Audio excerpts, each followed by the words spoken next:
Alright, Ma'am Sat. Ito pag-usapan naman natin itong mga Senate President, no? Itong sinasabi ko na kanina to, Ma'am Sat.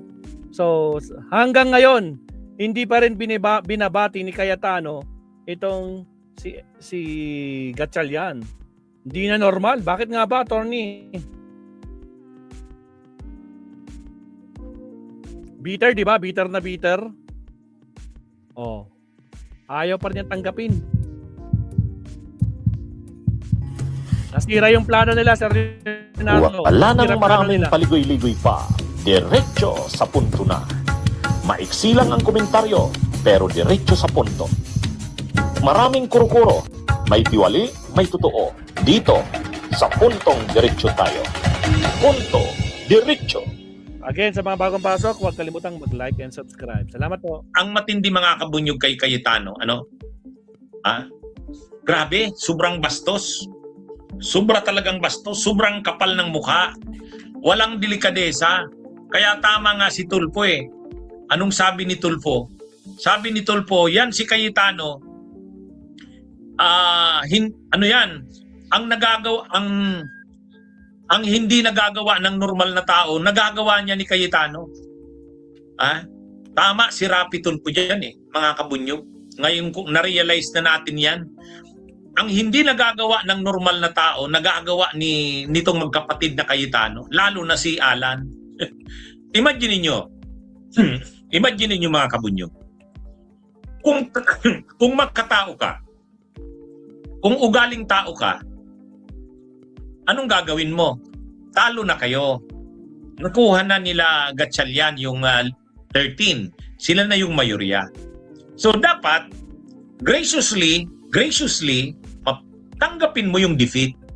Pumunta ka doon, makipagkamay ka kay Gatchalian. O yun yung tama na attitude ng isang tao, ng isang tao. Ay problema mukhang tama si Tulfo, hindi kaya itong sila Cayetano, kaya nilang gawin ang mga bagay na hindi nagagawa ng tao. Katulad nun, hindi na makatao yung ganong ugali. Tingnan nyo si Soto, tingnan nyo sila Lacson, tingnan nyo sila Risa, noong May 11. Noong May 11, biglang lumitaw si Bato. Tapos nagkaroon ng bilang sila Cayetano, dineclare nilang vacant ang lahat ng pwesto, position, tapos nag-elect sila ng bagong Senate President pro tempore, at pinalitan nila ang liderato ng Senado. Anong ginawa ni Soto? Wala. Hindi siya nakipagtalo. Yun yung tama. Yun yung tama. Di ba, mga kabunyog, mga kababayan? Yung yun yung makataong ugali. Yan yung makataong gawa. Ito hindi. Ito hindi. Mga kabunyog, mga kababayan. Yan yung diyan kay Cayetano. Yan, mga kabunyog. Hindi sa tao yung ginawa niya. Napaka-importante noon, special session. Dati ang rason niya, hindi naman daw, hanggat daw wala pa kasing 13 yung grupo ni Gatchalian, hindi niya ito kikilalanin. Okay, yun yung paliwanag niya. Pero, alam niya na makukuha na ni Gatchalian ang 13. Kasi nakausap niya daw si Villanueva eh. Ay di dapat umattend siya doon. Siya na mismo ang kumausap sa kanyang mga kagrupo. Dapat nga sa umaga pa lang umattend na sila ng session. Dapat kinongratulate niya na. Alam ko na, mayroon na kayong 13. Di ba? Ganun sana yung Ganun sana yung ugaling makatao. Yung grupo mo ng mga minority senators, a-attend kayo lahat. Tapos ikaw ang mangunguna. Graciously, tatanggapin mo na ngayon, magkukonsid ka na, makikipagkamay ka na kay Gatchalian, makikipagkamay ka na sa mayorya. Tapos ang statement ninyo, ng grupo nyo, sasabihin nyo sa media, kami nag-concede na kami kasi nakuha na nila yung 13. Yun lang naman ang hinihintay namin. Nandito kami, willing na kaming mag-cooperate, magsimula tayo sa simula. Di ba dapat ganun? Di ba dapat ganun? Yan yung makatao, ha? Yan yung sa taong ugali. Ha? Ang problema, hindi ganun ang ginawa ni Cayetano, ni Alan eh. Kaya hindi nga sa tao eh. Di ba? Di ba mga kabunyog, mga kababayan? Okay na yung nakaraang mga araw, uunawain pa, matigas ka sa posisyon mo. Kasi ang ini-insist mo, hindi pa naman nakuha yung 13. Okay. Pero alam niya na nakuha na yung 13 umaga pa lang bago nagbukas yung session. Ha? Alam niya na si Villanueva sasama na talaga kila Gatchalian.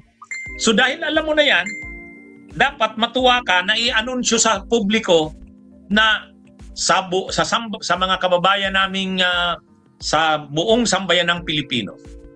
Nabalitaan ko po na ang aming kasamahan na si Senador Villanueva ay lilipat na sa grupo nila Senador Gatchalian.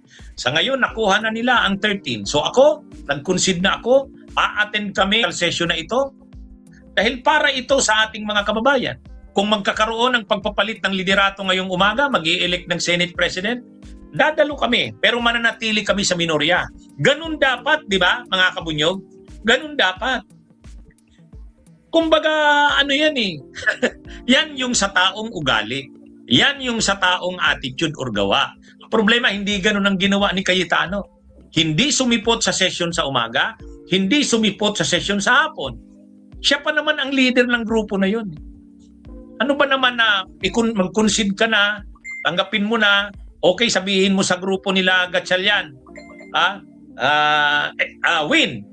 Alam kong mayroon na kayong bilang, kaya congratulations. Ito lang naman yung hinihintay namin, na makakuha kayo ng 13. O, yan yun. Okay, may 30 na kayo, okay na. Ano na tayo? Move on na tayo. O, di ba dapat ganun? Dapat ganun. Pero hindi nga eh. Hindi ganun ang ginawa ni Alan Peter Cayetano. Hindi siya sumipot. Hindi siya sumipot sa hindi siya sumipot sa session. Dapat sana ipakita mo ang maturity mo, yung professionalism mo. 'Di ba? Dapat ipakita mo 'yun. Ipakita mo sa buong sambayan ng Pilipino na matured ka, professional ka. Na willing kang tanggapin ang pagkatalo mo. Na willing kang makipag-cooperate sa bagong leadership. Ang hinihintay mo lang, makuha nila yung 13. Okay na, nandiyan na. So, okay na. So, pag-a-announce ka ngayon sa sambayan ng Pilipino, maganda, kasama mo yung mga minority senators na kasamahan mo. Sasabihin nyo, willing na kaming mag-cooperate, pasensya na sa naging kaguluhan itong nakaraang mga araw. Magsimula na tayo, magsimula na ulit tayo sa trabaho. Itabi na natin yung mga kung ano man ang hindi natin pinagkakaunawaan. Diba? Diba? Mga kabunyog, ganun dapat. Ganun. Pero wala eh. Hindi nga ganun ang ginawa ni Cayetano eh. Hindi siya umattend sa session. Hindi siya nagpakita. Hindi siya nagpakita. Diba, mga kabunyog, mga kababayan? Kaya, ito? Hindi sa tao yung ginawa niyang yun. Hindi sa tao. Right? Bunyog, halikan na kasama ka. Talagang bitter na Mabsat, no? Hindi niya kayang batiin si Gatchalian. O talagang hindi niya matanggap, no? Napalitan siya kaagad. Hindi siya nagtagal. O siya, dahil lunch break na Mabsat, mag-last topic tayo. Gusto ko sana dalawa pa, pero last topic na tayo. Mamaya ko na lang itutuloy, mamaya hapon pagkatapos ng lunch break. Pero for the meantime, last topic tayo. Maraming salamat po sa naiwan, 600+. Huwag kalimutan mag-like at subscribe. Last topic tayo.